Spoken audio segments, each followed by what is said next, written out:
agency that we work for is the Florida Fish and Wildlife Conservation Commission, and that's it's this emblem you've seen, or the emblem on my shirt.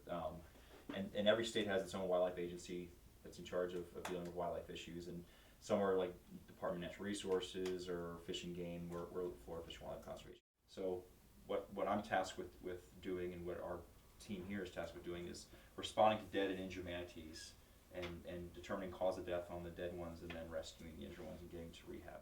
We've been, doing manatee work for decades, and what we do here is we process dead manatees, determine cause of death, and we also rescue injured animals.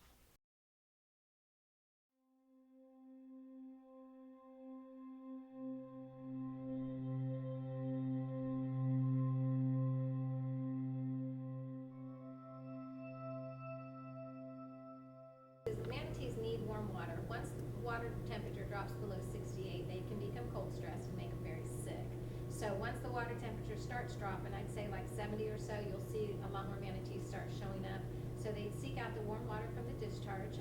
What happens is at the power plant, we take in cold water from the other side of the plant, use it in creating electricity, which warms the water, and then we discharge the water back on this side. So manatees pretty much everywhere know we're here, and they come in as a safe haven. It's kind of a winter spa for them. Manatees can pretty much eat 10% of their weight a day. So if you've got a 1,000-pound manatee, they're eating 100 pounds of food a day. They're vegetarian, so any kind of seagrasses, anything green basically. Manatees are endangered, so there's that. It actually sounds funny, but it's considered harassment. You're not supposed to feed them, give them water, pet them, chase them, touch them, those kind of things.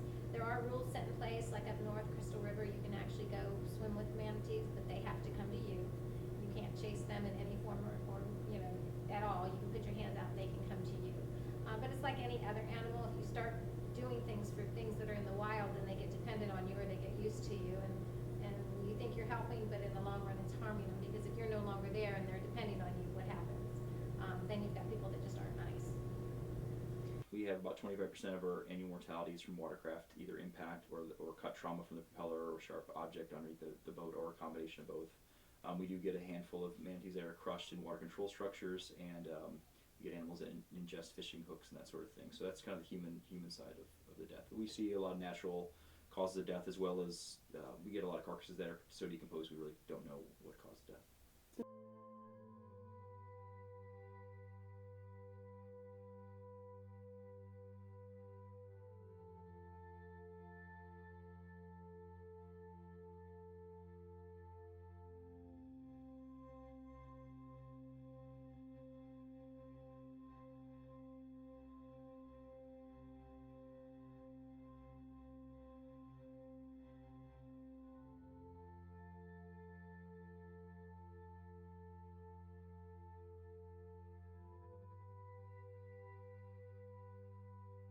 I mean, if you're a boater, there's lots of things to follow. We have lots of different suggestions and online, that sort of thing. But the biggest thing is just, if you're in a manatee area, or an area known to have manatees, just be mindful they're out there. Sometimes you don't see very much because it's just their nostrils coming above the water. But if you're in shallow water and there's seagrass beds, there's likely there will be manatees around. So operate your boat accordingly and stay within the speed. If you're in a manatee speed zone, slow your boat down.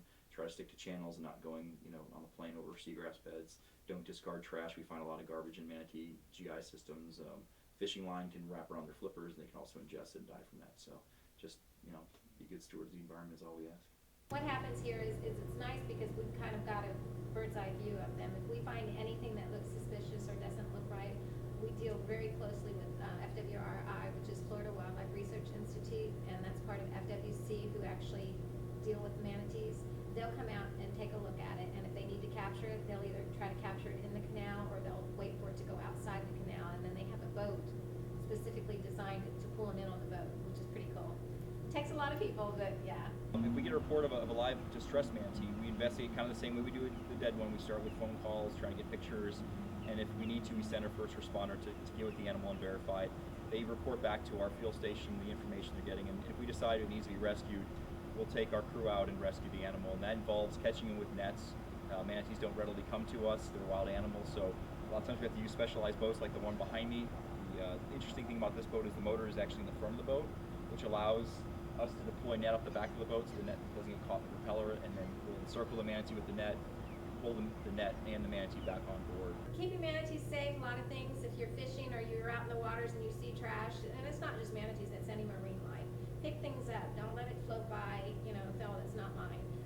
Anything that you get up on the shorelines, because, you know, it affects sea turtles, it affects manatees, it affects all kinds of marine life, dolphins. Don't pet them, don't feed them, just sit back and enjoy them. Let them be as they are, and don't do anything that will readjust what their natural habits are. Just if you see a dead or injured manatee, our phone number is 888-404-3922.